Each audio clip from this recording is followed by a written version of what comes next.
cells in series and parallel. Already நம்ம போன லெசன்ல capacitors in series and parallel படிச்சிட்டோம்.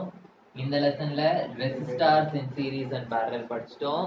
And நம்மளோட third வந்து cells in series and parallel. Okay, so உங்களுக்கு தெரியும் several cells வந்து connected-ஆ இருந்ததுன்னா we will call it as a battery.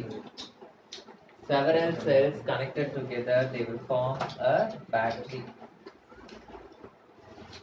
So cells in series, ஒரு செல்லை வந்து இப்படி ரெப்ரசன்ட் பண்ணுவோம். ஓகேவா? ஸோ ஒரு செல்லுக்கு அப்ப பெரிய லைன் வந்து பாசிட்டிவ், சின்ன லைன் வந்து negative. So the negative is connected to the positive of the next cell. Okay, so இந்த மாதிரி I am connecting the cells in series. Okay, each cell has an EMF epsilon.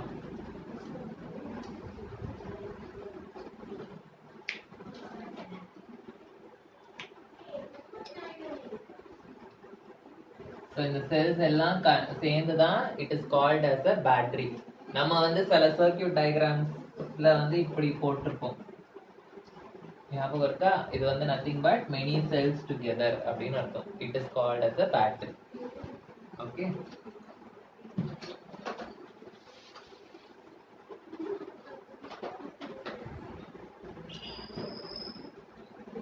So in the cells together it is called as a battery. Okay, so battery ஓட positive terminal வந்து இது, பேட்டரியோட negative terminal வந்து இங்க இருக்கு அப்படின்னு அர்த்தம். Okay, so we are considering there are n cells. Okay, EMF of the cells வந்து epsilon volt. Okay, and the cells வந்து has internal resistance R ohms. Internal resistance வந்து R ohms. It is connected to an external resistance R. It is connected to external resistance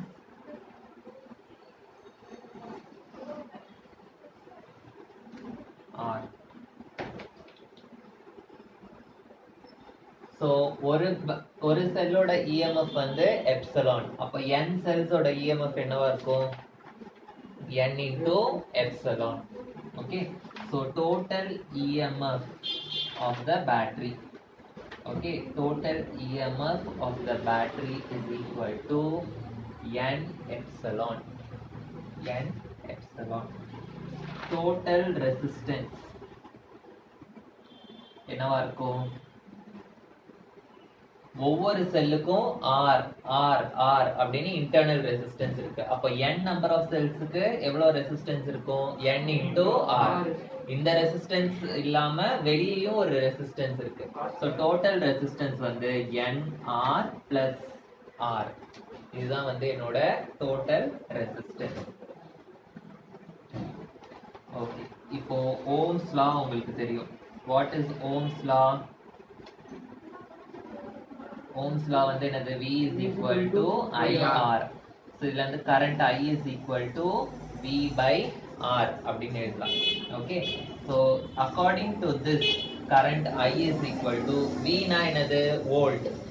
வோல்ட்னா இங்க வந்து EMF தான் வந்து it is expressed in terms of volt. So total EMF எவ்வளோ? n epsilon. So V னா V க்கு பதிலா I will be substituting n epsilon divided by resistance. Total resistance என்ன இங்க? N R plus R. N R plus R.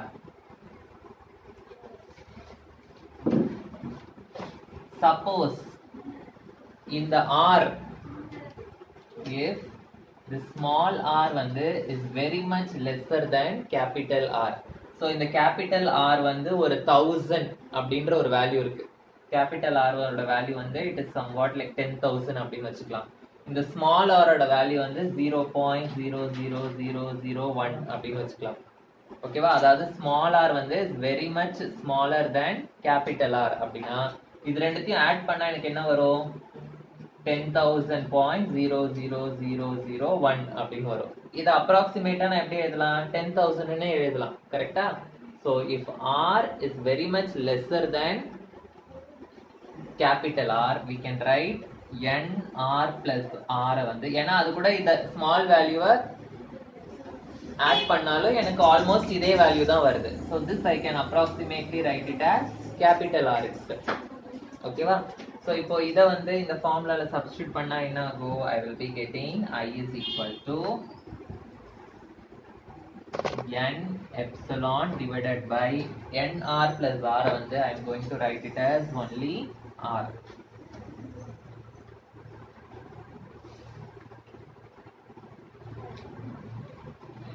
இதை வந்து நான் எப்படி எழுத போறேன் அப்படின்னா I is equal to n into epsilon அப்படின்றது வந்து EMF. EMF வந்து it is represented as volt. So இது வந்து it is in the form of V by R. V by R formல இருக்கு. So அதனால I can write it as I1 அப்படின்னு எழுதிட்டேன். I can write it as I1. So I1 ன்றது வந்து எதுக்கு பதிலா எழுதுறோம்? I1 is equal to epsilon by R. Epsilon by R க்கு பதிலா I am using the term I1.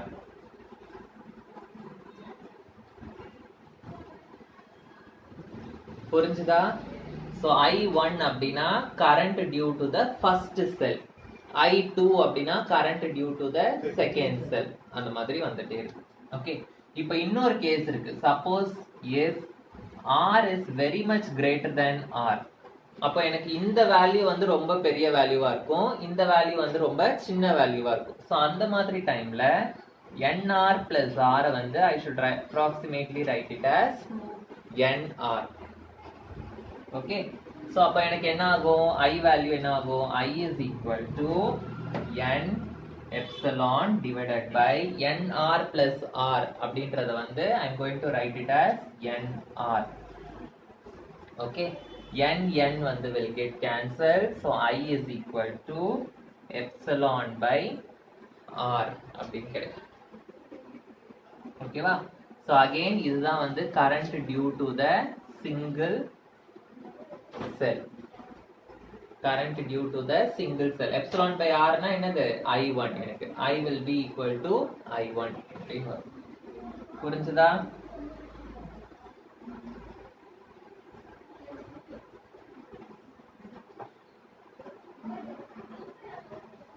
So எல்லா செல்லோட கரண்ட்டும் வந்து எப்போ ஒன்னா சேர்ந்து எனக்கு கரண்டா வருது? when NR வந்து is very much lesser than R. Okay. எனக்கு R வந்து greater than R இருந்ததுன்னா எனக்கு ஒரு செல்லோட கரண்ட் தான் வந்து டோட்டல் கரண்டா வருது.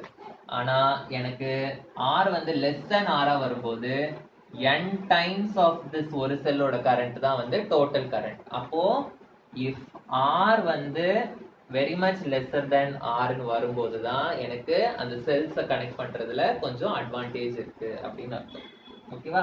ஸோ இப்போ R is very much less than R னா தான் the series connection வந்து will be advantageous. The series connection is advantageous.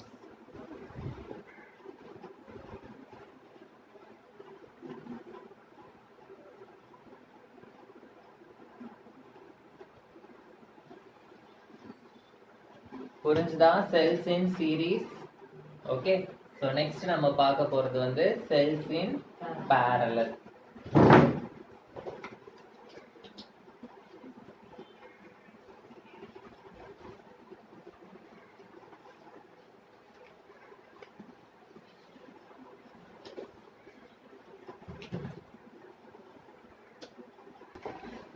Cells in parallel. Cells வந்து are connected in parallel.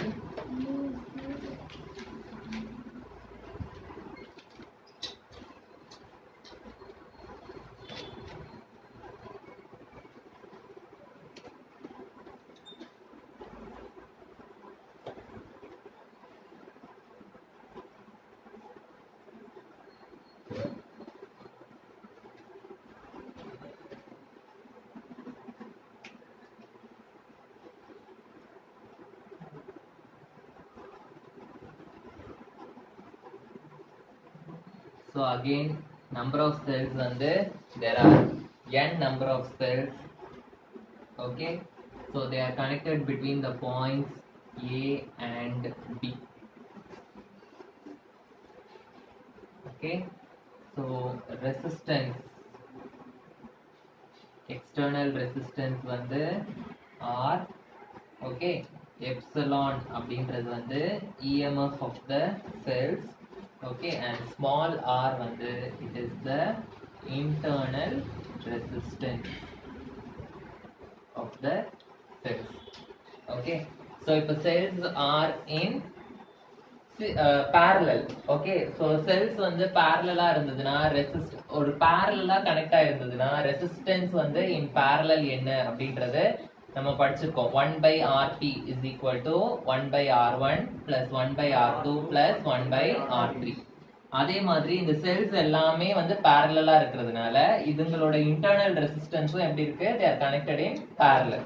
So அப்போ 1 by R total internal resistance 1 by R EQ அப்படின்னு சொல்லுவோம். Equivalent resistance will be equal to 1 by R, அதாவது internal resistance of the first cell plus internal resistance of the second cell plus internal resistance of the third cell அப்படியே போயிட்டே இருக்கும் till n number of cells வரைக்கும். So இத டோட்டலா எப்படி எழுதலாம்னா 1 by R EQ is equal to n times 1 by R அப்படின்னு எழுதலாம், or I can write it as n by R. இதுதான் வந்து total internal resistance. இப்போ external resistanceம் ஒன்னு இருக்கு, capital R. அப்போ total resistance என்னவா இருக்கும்? What will be my total resistance? So my total resistance will be equal to n by R plus n by R small r plus capital R. போன இதுல எனக்கு என்ன கிடைச்சது? n into R plus R ன்னு கிடைச்சது. இதுல I'm getting n by R plus capital R அப்படின்னு எனக்கு வரும். ஓகேவா?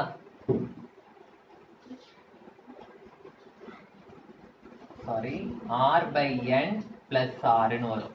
ஏன்னா 1 by R தான் வந்து is equal to n by R. அப்போ R equivalent will be equal to R by n ன்னு வரும். ஸோ அதனால அதாவது ரெசிப்ரோக்கல்.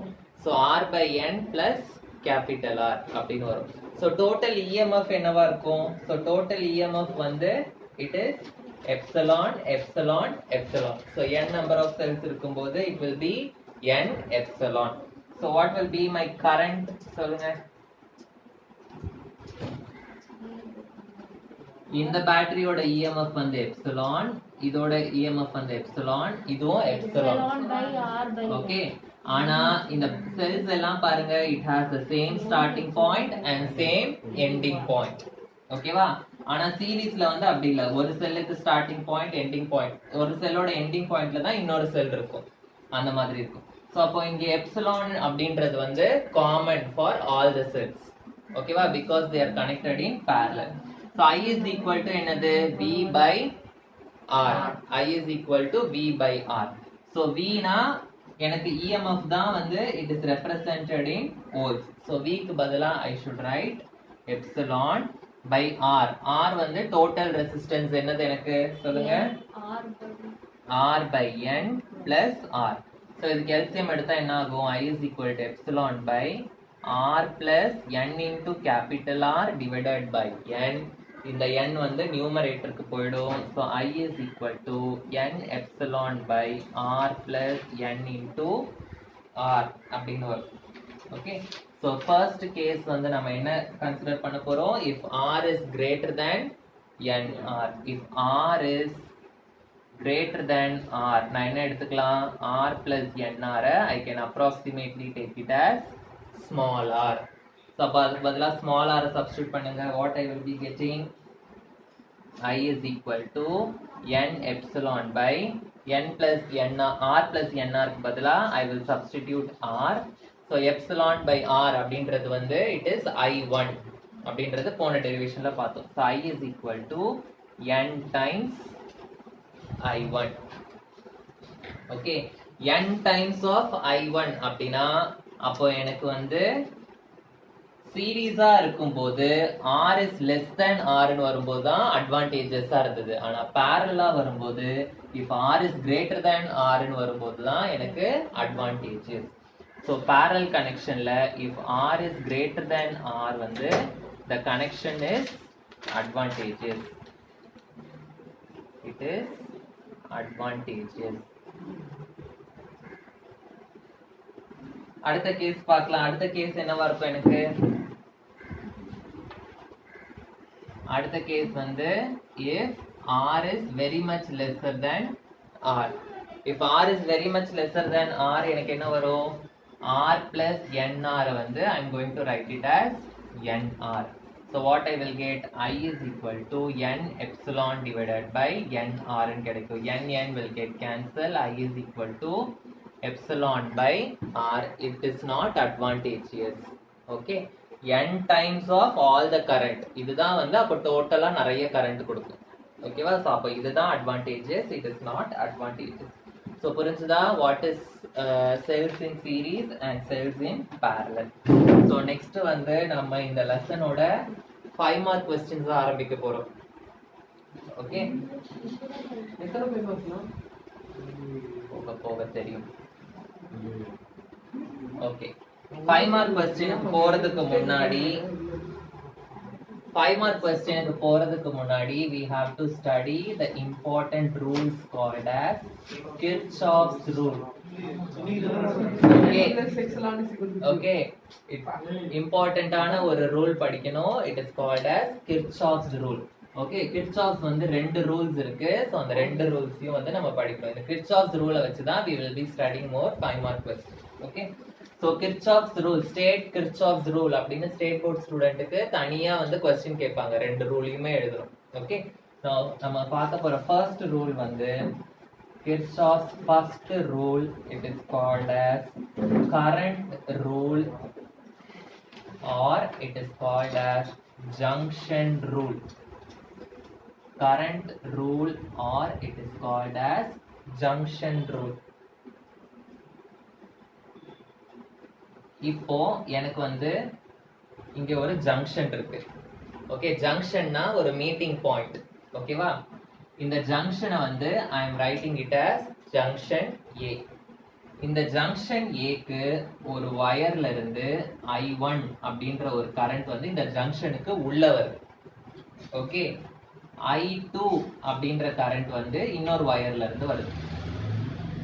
I3 அப்படின்ற கரண்ட் வந்து இன்னொரு வயர்ல இருந்து வருது. I4 அப்படின்ற கரண்ட் வந்து உள்ள வரல, வெளியில போகுது. ஓகே, அதே மாதிரி I5 அப்படின்ற கரண்ட் வந்து வெளியில போகுது. ஓகே, கரண்ட் ரூல் வந்து என்ன சொல்லுதுன்னா the total current வந்து will be equal to 0.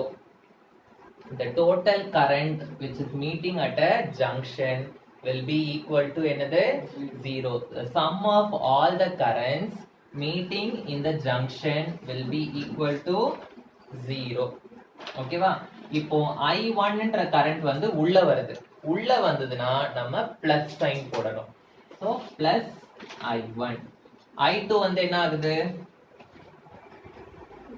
உள்ள வருது. சோ அதுவும் வந்து பிளஸ் I2. I3 என்ன ஆகுது? உள்ள வருது. ஓகேவா? So plus I3. I4 என்ன ஆகுது? வெளியில போகுது. வெளியில போனா என்ன பண்ணணும்? நம்ம மைனஸ் சைன் போடணும். So minus I4. I5 வந்து வெளியில போகுது. So minus I5. சோ இது எல்லாத்தையும் ஆட் பண்ணா that will be equal to 0. So minus சைன்ல இருக்கிறதெல்லாம் அந்த சைடு எடுத்துட்டு போனா என்ன ஆகும்? I1 plus I2 plus I3 will be equal to I4 plus I5. இதுதான் வந்து it is my current rule or junction rule. So rule எழுதிக்கோங்க. It states that the algebraic sum of currents at a junction of a circuit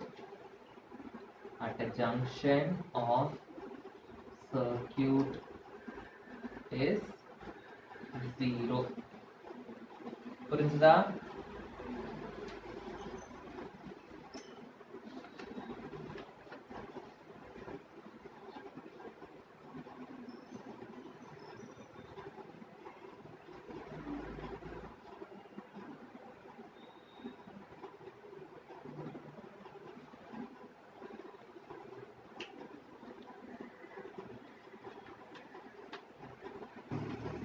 Next rule வந்து Kirchhoff's second rule.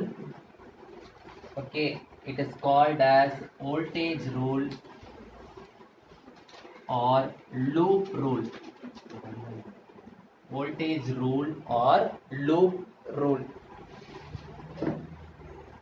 Okay, so voltage வந்து நம்ம represent பண்ண போறோம். Okay, so இப்போ நான் வந்து ஒரு சின்னதா ஒரு சர்க்யூட் எடுத்துக்கிறேன். இது வந்து ஜங்ஷனை மட்டும் பார்க்க கூடாது, அந்த ஃபுல் வயரையும் நம்ம வந்து பார்க்கணும். ஓகேவா? ஒரு வயர் இருக்கு, இந்த பாயிண்ட் வந்து A, இந்த பாயிண்ட் வந்து B. ஓகே, ஸோ இந்த வயர்ல வந்து எனக்கு ஒரு ரெசிஸ்டன்ஸ் கனெக்ட் ஆயிருக்கு. இந்த மாதிரி ரெசிஸ்டன்ஸ் R, கரண்ட் வந்து I. ஓகே, ஸோ இப்போ நான் இந்த வயர்ல வந்து if I am going to calculate the voltage. Okay, voltage வந்து between the points A to B, அதாவது forward directionல நான் பார்க்குறேன். ஓகேவா? A to B. Then voltage will be equal to the product of current and resistance. Product na the multiplication. So I into R. Suppose இதே இது if I see from B to A. B to A na I am seeing in the opposite direction. Opposite direction போது I should put minus sign. Minus again I into R. ஓகேவா? So again இன்னொரு, suppose if there is a cell like this, epsilon, voltage will be equal to, உங்களுக்கு தெரியும், potential is nothing but the EMF of the cell. So நம்ம A to B பார்த்தோம் அப்படின்னா plus epsilon அப்படின்னு எழுதணும். Whereas B to A ன்னு பார்த்தோம்னா I should write it as minus epsilon. Okay, so rule எழுதிக்கோங்க. In a closed circuit,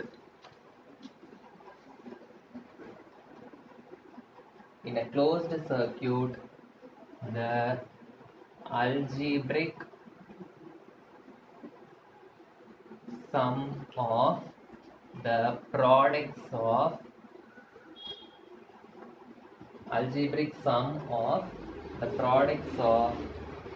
current and resistance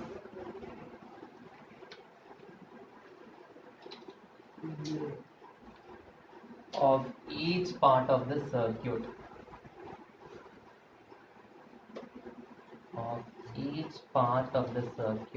is equal to the EMF, is equal to the total EMF in the circuit. இது வந்து இந்த loss படிக்கும்போது உங்களுக்கு ஒண்ணுமே புரியாது. அடுத்த ஒரு 5 மார்க் கொஸ்டின் நம்ம படிக்க போறோம். அது படிக்கும்போது உங்களுக்கு இந்த லாஸ் எல்லாம் எப்படி அப்ளை ஆகுது அப்படின்றது புரியும். ஸோ இது வந்து ரொம்ப ரொம்ப இம்பார்ட்டண்ட்டான 5 மார்க் கொஸ்டின். நிறைய வாட்டி போர்டு எக்ஸாம்ல கேட்ட கொஸ்டின். ஓகே, எத்தனை இம்பார்ட்டன்ட் வேணாலும் போட்டுக்கோங்க. Okay, Wheatstone's bridge.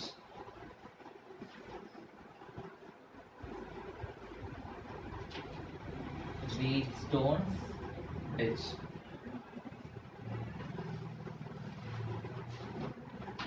ஸோ இதுக்கு diagram and the labelling of the diagram வந்து ரொம்ப ரொம்ப இம்பார்ட்டன்ட்.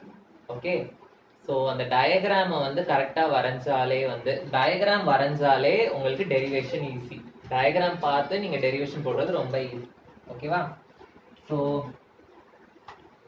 ஒரு பாயிண்ட் ஏ, ஓகே, இங்கே ஒரு பாயிண்ட் பி, ஏக்கு நேராக இங்கே ஒரு பாயிண்ட் சி, பிக்கு நேராக இங்கே ஒரு பாயிண்ட் டி. 4 பாயிண்ட் வச்சுக்கிறேன்.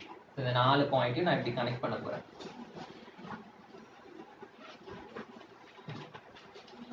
ஓகே, ஒவ்வொரு ரெசிஸ்டன்ஸை வச்சு I am going to connect all these points.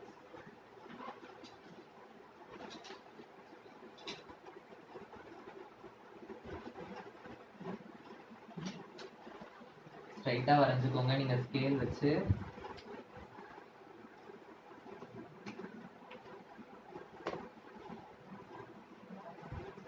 இந்த B and D வந்து I am going to connect it with the help of a galvanometer. உங்களுக்கு தெரியும் galvanometer is a device which is used to measure current. Okay, ரொம்ப small amount of current கூட we can measure with the help of galvanometer. With the help of galvanometer, and இது வந்து it is connected to the cell of EMF epsilon. Okay, so இது வந்து positive and negative. So electrons வந்து எந்த directionல move பண்ணும்? Electrons will always move from negative to positive. அப்போ current will flow from என்னது? Positive to negative. So இதுதான் வந்து will be my direction of current. So positive sideல இருந்து negative sideக்கு current வந்து flow ஆகும். இப்போ இந்த 4 ரெசிஸ்டன்ஸ் இருக்கு. இந்த 4 ரெசிஸ்டன்ஸ்க்கும் நான் நேம் பண்றேன். நல்லா கவனிங்க. இது வந்து P, இது வந்து Q, இது வந்து R, இது வந்து S. இது R, இது S ன்னு போட்றாதீங்க, தப்பாயிடும் derivation. P, Q, R, S. சில பேர் இப்படி நேம் பண்ணிடுவாங்க. P, Q, R, S ன்னு போட்டுருவாங்க. தப்பு. P, Q, R, S மரம். சோ இப்போ இந்த கரண்ட் வந்து இந்த பாயிண்ட்க்கு வரும்போது இந்த கரண்ட் என்ன ஆகுது? ரெண்டா பிரியுது. கரெக்ட்டா? So P side போற கரண்ட வந்து I am going to keep it as IP. Okay, and R பக்கம் போற கரண்ட வந்து I am going to keep it as IR. இல்லாட்டி உங்க புக்ல கொடுத்திருக்க மாதிரி எழுதவா? இத வந்து I1 ன்னு எழுதிருக்காங்க, இத வந்து I2 ன்னு எழுதிருக்காங்க. வேணாம், புக்ல கொடுத்திருக்க மாதிரியே போடலாம் டெரிவேஷன். I1 I2 அப்படின்னு தெரியுது. இப்போ இந்த I1 ன்ற கரண்ட் வந்து இந்த ஜங்ஷனுக்கு வரும். I1 ன்ற கரண்ட் என்ன ஆகும்? இந்த ஜங்ஷனுக்கு வரும்போது மறுபடியும் அது என்ன ஆகுது? ரெண்டா பிரியுது. ஓகே, சோ Q பக்கம் போற கரண்ட வந்து நான் I3 அப்படின்னு வச்சுக்கிறேன். கேல்வனோமீட்டர் பக்கம் வர கரண்ட வந்து புக்ல வந்து IG அப்படின்னு கொடுத்திருக்காங்க. IG. இப்போ இங்க பாருங்க, இங்க என்ன ஆகுது? I2 ன்ற கரண்ட் வந்து இங்க வருது, IG ன்ற கரண்ட் வந்து இங்க வருது. இப்போ இந்த இடத்துல இந்த ரெண்டு கரண்ட்டும் என்ன ஆகுது? ஒன்னு சேர்ந்து இந்த பக்கம் போகுது. சோ S சைடு போற கரண்ட் வந்து I4 அப்படின்னு நான் வச்சுக்கிறேன். ஓகே, அண்ட் இந்த I3ஓ I4ஓ இங்க சேர்ந்து அகைன் இது வந்து என்ன ஆகும்? செல்லுக்கு வரும். புரிஞ்சுதா diagram? I1 I2 I3 I4 IG. Okay, so first நான் என்ன பண்ண போறேன்னா, first rule வந்து it is called current rule, second rule வந்து it is called as voltage rule. So first வந்து I am going to apply current rule to the junction B. To the junction B. Current rule வந்து என்ன சொல்லுது? ஒரு ஜங்ஷன்ல meet ஆகுற current எல்லாத்தையும் add பண்ணா it will be equal to 0. இப்போ B ன்ற ஜங்ஷன்ல என்னென்ன கரண்ட் இருக்கு? I1 ன்ற கரண்ட் வந்து உள்ள வருது, I3 வெளியில போகுது, IG வெளியில போகுது. உள்ள வந்தா பிளஸ் சைன் போடணும், வெளியில போனா மைனஸ் சைன் போடணும். it will be equal to 0.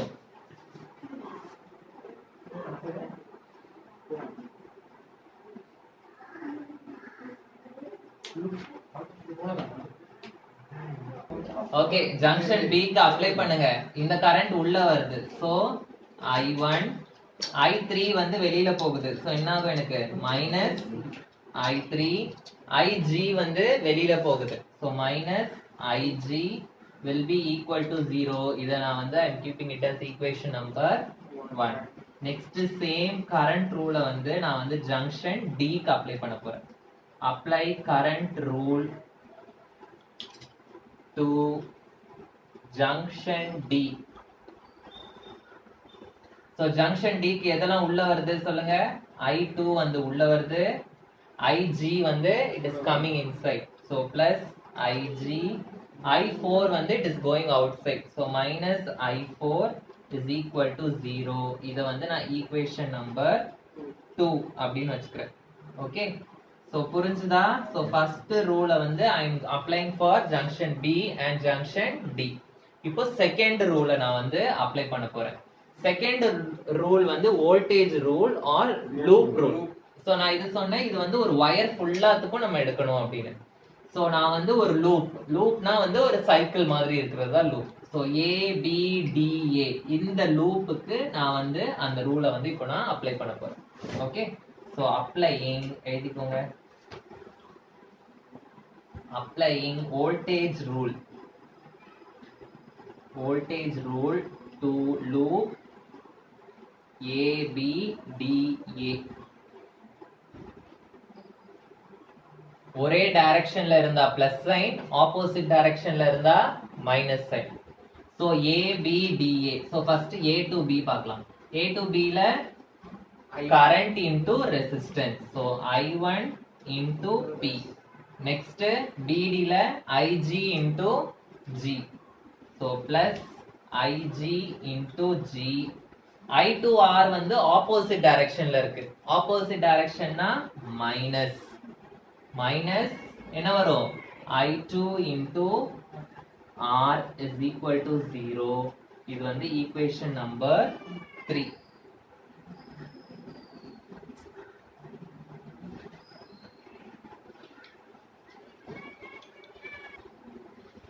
Next, fourth one வந்து I am going to apply this voltage rule to this loop ABCDA. இந்த பெரிய லூப்புக்கு நான் வந்து அப்ளை பண்ண போறேன். So I am going to apply voltage rule to ABCDA. So apply பண்ணுங்க. ABCDA ஆர்டரா opposite டைரக்ஷன்ல வரதுக்கு மைனஸ் போடணும். So I1 into P plus I3 into Q. இது வந்து opposite direction. minus I4 into S minus I2 into R will be equal to 0. இத வந்து I am keeping it as equation number 4. Okay, so இப்போ நான் வந்து என்ன பண்ண போறேன்னா I am going to consider IG is equal to 0. IG is equal to 0 னா IG னா என்னது? current flowing through the galvanometer. galvanometer சைடுல எந்த கரண்ட்டும் ஃப்ளோ ஆகல. galvanometer வந்து டிஃப்ளெக்ஷன் காமிக்க மாட்டேங்குது அப்படின்ற மாதிரி நான் கன்சிடர் பண்ணிக்கிறேன். So IG is equal to 0 வந்து I am going to substitute in equation number 1. So IG is equal to 0 வந்து 5 ன்னு வச்சுக்கிறேன். So I am going to substitute 5 in 1. So 5 1 ல substitute பண்ணா என்ன ஆகும்? I1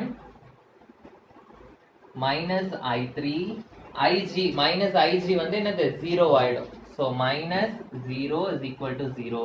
So minus இந்த சைடு போயிடுச்சுனா பிளஸ் ஆயிடும். So I will get I1 is equal to I3.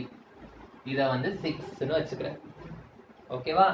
Next இப்போ இத வந்து இதுல சப்ஸ்டிட்யூட் பண்ணா என்ன ஆகும் சொல்லுங்க? substituting 5 in 2. 2 ல சப்ஸ்டிட்யூட் பண்ணா I2 plus IG வந்து 0 minus I4 is equal to 0. minus I4 இந்த சைடு போச்சுனா plus I4 ஆயிடும். So I2 is equal to I4. இத வந்து ஈக்குவேஷன் நம்பர் 7 அப்படின்னு வச்சுக்கிறேன். நெக்ஸ்ட் இந்த 5 வந்து I am going to substitute in 3. இந்த ஈக்குவேஷன்ல வந்து ஐஜின்ற ஒரு டேர்ம் இல்ல, அதனால இதுல சப்ஸ்டிட்யூட் பண்ண வேண்டாம். இந்த மூணு ஈக்குவேஷன்லயும் ஐஜின்ற டேர்ம் இருக்கு, அதனால இந்த மூணுத்துலயும் நான் சப்ஸ்டிட்யூட் பண்றேன். சோ என்ன ஆகும் எனக்கு? I will get I1 into P plus IG வந்து 0 ஆயிடும். 0 into G வந்து I will get 0 minus I2 into R is equal to 0. minus I2R வந்து அந்த side போயிடுச்சுனா I will get I1P is equal to I2R. இத வந்து I am keeping it as equation number 8.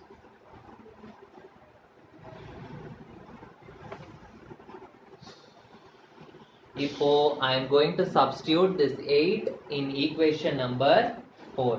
So what I will be getting? Substitute 8 in 4. அதாவது I1P க்கு பதிலா I am going to substitute I2R. So I1P க்கு பதிலா if you substitute I2R plus I3Q minus I4S minus I2R is equal to 0 அப்படின்னு வரும். I2R and minus I2R will get cancelled. இந்த minus I4S வந்து அந்த side போயிடுச்சுன்னா I will get plus I4S. So I3Q is equal to I4S. This I am keeping it as equation number 9. புரிஞ்சுதா? So இப்போ நான் என்ன பண்ண போறேன் அப்படின்னா I am going to divide this equation number 9 and equation number 8. So 9 divided by 8. எனக்கு என்ன கிடைக்கும் சொல்லுங்க? I3Q divided by I1P is equal to I4S divided by I2R அப்படின்னு கிடைக்கும். கரெக்டா? இப்போ I1 is equal to I3 அப்படின்னு இங்க நம்ம கண்டுபிடிச்சிருக்கோம். I1 is equal to I3 னு. சோ அப்ப என்ன ஆயிடும்? இது ரெண்டும் it will get cancelled. Okay, அதே மாதிரி I2 is equal to I4 னு நம்ம கண்டுபிடிச்சிருக்கோம். அப்போ this will also get cancelled. So what I will be getting? Q by P is equal to S by R, or I can write it as P by Q is equal to R by S. So this is the condition for Wheatstone bridge, or இத வந்து என்ன condition சொல்லுவோம்னா it is called as bridge balance. So இந்த மாதிரி condition achieve ஆச்சுனா அந்த Wheatstone bridge வந்து balanced இருக்குன்னு அர்த்தம். ஓகேவா? It is called as what? Bridge balance. Okay. Suppose நமக்கு ஏதாவது ஒரு ரெசிஸ்டன்ஸ் தெரியல, மீதி 3 ரெசிஸ்டன்ஸ் நமக்கு தெரிஞ்சிருக்குனா we can easily find out the fourth resistance. ஓகேவா? So புரிஞ்சுதா? 5 mark question Wheatstone's bridge.